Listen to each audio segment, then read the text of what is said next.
Bonjour à tous et bienvenue pour cette nouvelle vidéo sur la charnière. Je suis heureux de vous retrouver. Vous l'avez vu, je suis tout seul aujourd'hui. Pas de Sally pour m'accompagner parce qu'on va parler d'un club qui me tient à cœur. Un club dont je suis supporter depuis tout petit. C'est mon premier club, c'est le club de mon enfance, c'est le FC Nantes. Et j'avais envie de vous faire un petit billet d'humeur sur la situation actuelle du FC Nantes qui défraie un peu la chronique ces derniers temps. On en parle beaucoup ces dernières semaines, ces derniers jours du FC Nantes pour plusieurs raisons. Le changement d'entraîneur qui vient d'intervenir cette semaine. Ahmed Kantari a été remplacé par Vaïd Halilhodžić. Le retour de Vaïd Halilhodžić à 73 ans en Ligue 1 et au FC Nantes qu'il avait déjà entraîné en 2018-2019. Ainsi que le report du match entre Nantes et le PSG qui a aussi beaucoup fait parler ces dernières semaines. Les résultats du club, le classement de l'équipe du FC Nantes, la gestion d'Equita. Voilà tout un tas de sujets dont j'avais envie de vous parler aujourd'hui dans cette vidéo. Et évidemment, obligé de parler sportif et parler des résultats du club dans un premier temps pour ouvrir un petit peu le bal. Nantes est 17e sur 18 aujourd'hui en Ligue 1, complètement largué pour le maintien direct. La seule chance aujourd'hui pour les Canaries de se maintenir en Ligue 1, ça serait de jouer les barrages face à une équipe de Ligue 2 et donc de remporter ceci. Mais même là, ça va être compliqué d'aller chercher Auxerre qui est 2 points devant. Alors on peut me dire 2 points, évidemment, c'est pas si éloigné, mais quand on gagne très peu de matchs cette saison, 2 sur les 16 dernières rencontres de championnat, bah, en fait, c'est un gouffre. C'est un gouffre pour le FC Nantes, ces 2 points d'écart, surtout que les 2 clubs, Auxerre et Nantes, vont se rencontrer au mois d'avril. Nantes va aller à Auxerre et ça peut être le match du barrage, le match qui va peut-être enterrer et emmener directement le FC Nantes en Ligue 2.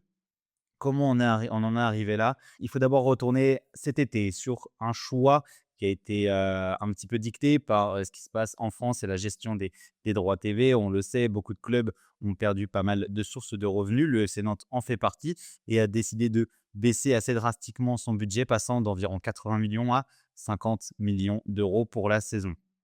Pour ce faire, ils ont recruté un nouveau coach et lancé un nouveau projet qu'ils ont appelé un projet jeune, puisque Franck Guita avait déclaré cet été que le nouveau coach Luis Castro avait pour objectif de former des jeunes du centre de formation, de les amener en équipe première et de faire tourner l'équipe de FC Nantes, l'équipe professionnelle du FC Nantes, autour de ces jeunes du centre de formation.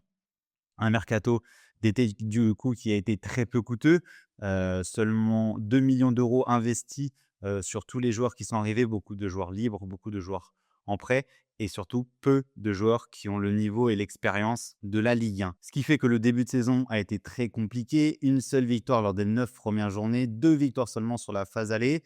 Le FC Nantes se retrouve très vite dans le lot des équipes qui vont jouer le maintien et au mois de décembre, ce qui devait arriver arriva. Ce qui arrive toutes les saisons avec Valdemar et Franck Kita, et ben, le coach ne résiste pas aux mauvais résultats. Luis Castro est débarqué alors qu'il était là pour un projet long terme dont on vient de parler, un projet autour des jeunes du centre de formation pour faire bien jouer le FC Nantes. Il est débarqué au bout de 4 mois, remplacé par Ahmed Kantari. Ahmed Kantari, c'est un jeune coach aussi qui n'a pas d'expérience non plus en Ligue 1 comme Luis Castro, qui avait une expérience à Valenciennes en Ligue 2 et en National notamment, mais qui a été dans le staff d'Antoine Comboiré l'année dernière, qui a fait les 6 derniers mois au club du FC Nantes.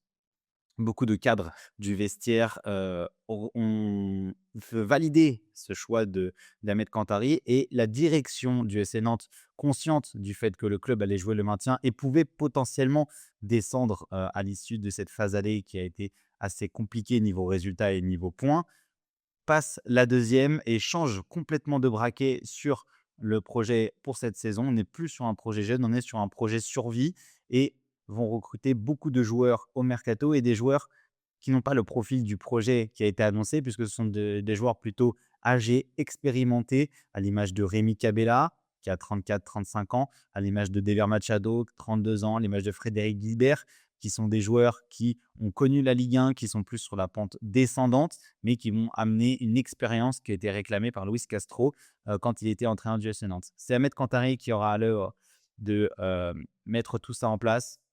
Autant dire que ça n'a pas fonctionné. 8 défaites en 10 matchs pour Ahmed Kantari, c'est le pire bilan de l'histoire d'un entraîneur sur le banc du FC Nantes. Aucun entraîneur n'avait perdu autant de matchs en 10 rencontres sur le banc des Canaries. Il fait un tout petit peu mieux niveau comptable que Raymond Domenech avec 0,60 points pris par match, notamment grâce à cette victoire très, très, très chanceuse à Marseille où les Olympiens ont pris 2 cartons rouges. Raymond Domenech, c'était 0,57 points en 8 matchs. Lui, lorsqu'il était entraîneur du FC Nantes, il n'avait pas gagné un match, mais avait fait un petit peu de match nul. Cette panique, du coup, liée au mercato, engendre un bouleversement assez important de l'effectif du FC Nantes. Beaucoup d'arrivées, beaucoup de départs, un 11 qui change chaque semaine avec Ahmed Kantari qui cherche une bonne formule, mais qui ne la trouvera jamais. 10 matchs plus tard, il est débarqué pour récupérer un ancien de la maison, Vahid Halilhodžić. Et là, je pense que cette saison résume vraiment toute l'incompétence et l'incohérence dans la gestion des Kita depuis 20 ans maintenant à la tête du FC Nantes. On est parti sur un projet, comme je le disais, plutôt ambitieux, plutôt séduisant. On va faire jouer les jeunes, on va essayer de donner du plaisir aux supporters. Ce sont des mots de Franck Kita, directeur général du club. Et petit à petit, on est parti dans les vieilles recettes. On est parti sur un recrutement d'abord Madine Ligue 1 avec des joueurs expérimentés qui ont fait leurs preuves en Ligue 1, mais qui ne sont plus vraiment des premiers, des chapeaux 1, on va dire, des joueurs chapeau 1 de la Ligue 1. Puis enfin, ensuite, on va chercher un coach ultra expérimenté aux vieilles méthode commando, méthode un peu tyrannique, et coach Vahid Halilhodžić, qui a fait ses preuves au FC Nantes, qui a déjà entraîné le FC Nantes, qui a fait ses preuves aussi ailleurs, lors de sa dernière expérience, par exemple, à la tête de l'équipe nationale du Maroc, qu'il avait qualifié pour la Coupe du monde 2022 en faisant une phase de poule invaincue. Mais on sait aussi que c'est un choix de très, très court terme. C'est vraiment un choix pour la fin de saison et pour les 9 dernières journées qui restent à jouer pour le FC Nantes. Alors, coach Vahid Halilhodžić, pourquoi pas? Mais j'ai envie de dire, n'importe qui d'autre aurait, à mon avis, raté le projet, parce que je ne crois pas en cette fin de saison et en ce projet de maintien du FC Nantes. Déjà parce que ce qui se passe depuis le début de la saison sur le terrain est assez difficile à voir. Nantes est l'une des pires équipes de Ligue 1 dans le jeu. On est sur des niveaux de standard technique vraiment, vraiment, vraiment très bas. C'est encore une fois l'une des équipes qui a la pire possession de balle en moyenne par match du championnat. Très peu de buts marqués, pas mal de buts encaissés, qui était une force en début de saison où l'équipe prenait peu de buts, grâce notamment à une charnière centrale costaud et à Anthony Lopez qui était très en forme.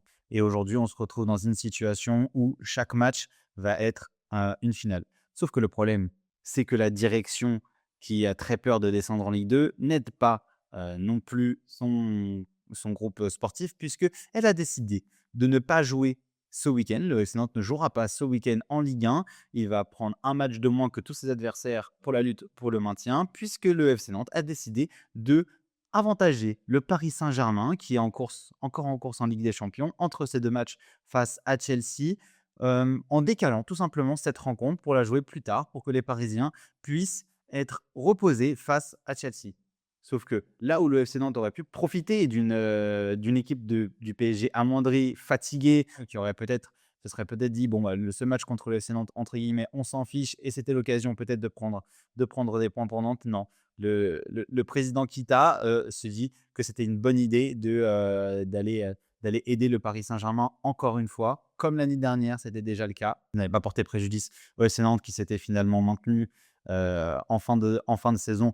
Mais là, cette saison, ça risque d'être encore plus compliqué, parce que le FC Nantes va peut-être reculer encore plus au classement, prendre encore plus de retard sur ses poursuivants, et va surtout enchaîner 3 matchs dans la même semaine. D'ailleurs, cette décision a été prise sans l'aval du groupe sportif, puisque le coach Ahmed Kantari avait déclaré qu'il n'était pas au courant et qu'il aurait préféré jouer contre Paris ce week-end, quand il était en conférence de presse, quand l'information est sortie. Cette situation résume aussi assez bien l'organisation et l'organigramme qui est mis en place à la cellule sportive au FC Nantes, parce qu'en fait, ces cellules sportives, eh ben, elles n'existent pas vraiment. Il n'y a pas de directeur sportif depuis des années au club. C'est Franck Kita, qui est directeur général du FC Nantes, qui chapeaute un petit peu tout.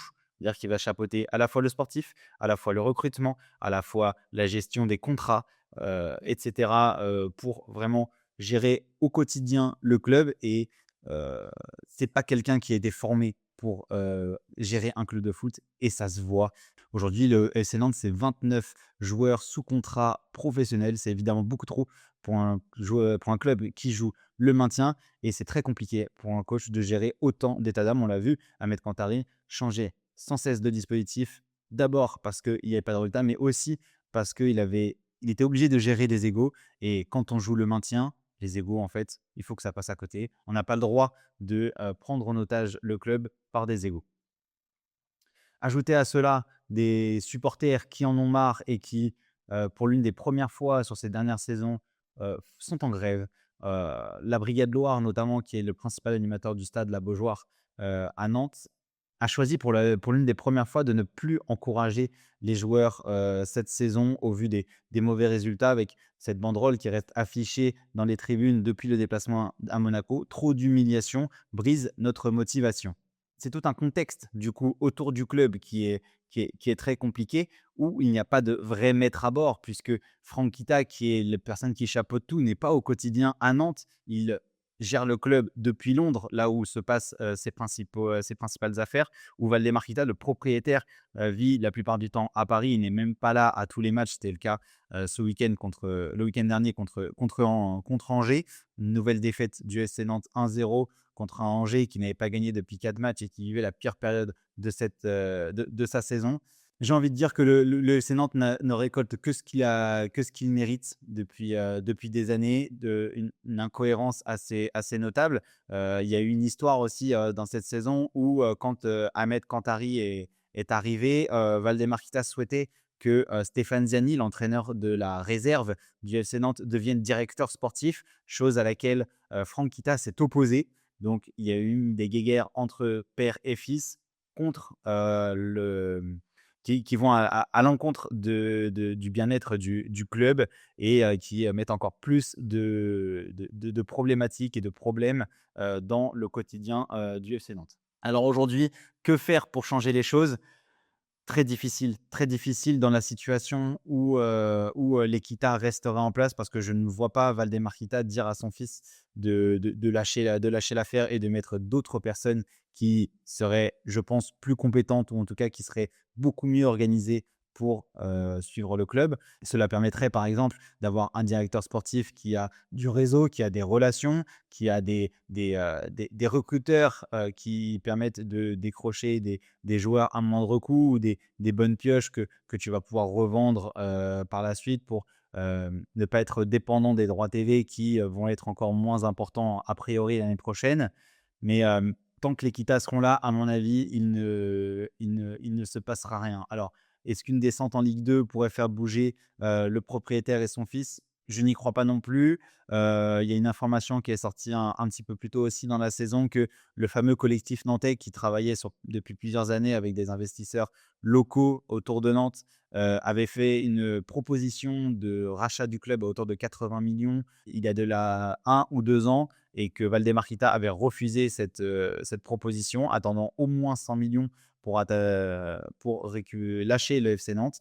Aujourd'hui, soyons clairs, aucun investisseur au monde ne mettra ce prix-là dans un club qui risque de descendre en Ligue 2, dans une ligue qui n'a pas de droit télé et donc avec un effectif qui n'a pas réellement de valeur marchande très, très importante. Alors oui, il y a un gros statut, oui, c'est un club historique, mais c'est surtout aujourd'hui un club qui est en train de dépérir et qui risque fort de tomber en Ligue 2. Et oui, on pourra se dire que peut-être comme Saint-Etienne, ils vont pouvoir remonter assez rapidement, mais ils peuvent aussi descendre encore plus bas. Une relégation administrative de faute de financement, je n'y crois pas trop parce que Valdemar Kita souhaite encore récupérer des sous grâce au club. Donc, je ne pense pas qu'il fera en sorte que le club coule comme ce qui s'est passé à Bordeaux.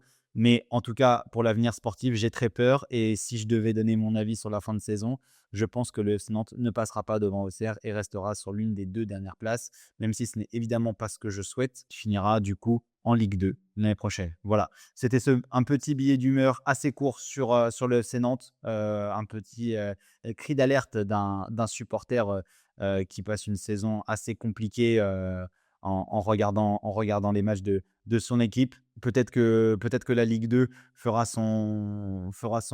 du bien au club s'ils descendent. Et puis s'ils ne descendent pas, bah, ça sera à mon avis un miracle qu'on pourra attribuer à Monsieur Vahid Halilhodži qui, du coup, est la personne qui a été choisie par Valdemar Kita. Ce qui d'ailleurs donne peut-être aussi une idée du fait que Valdemar Kita souhaite reprendre un petit peu la main sur le club et par rapport à son fils, en tout cas jusqu'à la fin de la saison. Vahid Halilhodži qui a déclaré que il ne pouvait pas refuser d'essayer de sauver le SC Nantes, de ne pas tout tenter pour sauver ce club qui lui est très cher. Il dit qu'il a une dette envers le SC Nantes et qu'il va tout faire pour sortir le club de cette situation très compliquée. Je lui souhaite de réussir, même si je ne vois pas trop comment c'est possible, parce que même si sur le papier, l'effectif semble à même de gagner des matchs en Ligue 1, preuve est, depuis le début de l'année, seulement 4 victoires et des victoires assez chanceuses. Je ne vois pas trop comment le FC Nantes va pouvoir changer du tout au tout et devenir une équipe qui gagne 3-4 matchs d'ici la fin de saison, car c'est ça qu'il va falloir pour le FC Nantes pour se maintenir, à mon avis. Voilà. Je vous donne rendez-vous très vite pour une nouvelle vidéo sur la charnière où Samy sera avec moi et où on parlera de la Ligue des Champions. Ciao.